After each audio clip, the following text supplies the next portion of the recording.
Sticking to the plan, Oplan DDS destroyed the Dutertes and Davao City shamelessly.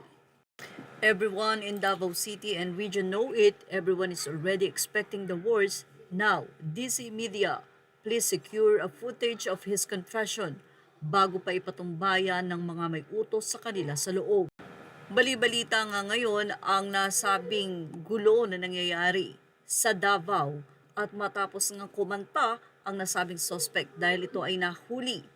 Ayon sa Sunstar Davao, 8 days after the broad daylight robbery that occurred at a pawn shop on Lustre Street, Davao City, the suspect who was arrested revealed to the local media in an interview that somebody tasked them with disturbing the peace in the city. Inirevealed nga ng nasabing suspect na may nag-utos sa kanila na gawin ito. Kaya naman ang komento, narito na.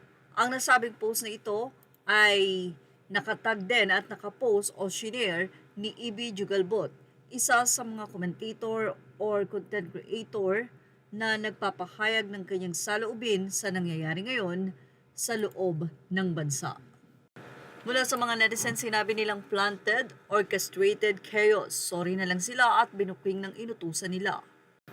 Say naman ng isa, expected peaceful naman talaga sa Davao unless merong evil intention ang mga opo to disturb it. But karma is real, let's see what happens to them later. Apparently, dude is from Leyte. You'll know who's from Leyte. This actually checks out because he isn't aware of the presence of CCTVs and police straight dump attempt. Say pa ng isa, aasenso talaga ang Pilipinas sa ganitong paraan kapwa Pinoy sumisira sa peace and order ng bansa. Bakit di nyo na lang i-report na may ganitong plan para maimbestigahan kung sino ang mastermind? Siguro din kasi parang Davao parati ang pinupuntirya pero kawawa din ang mga tao.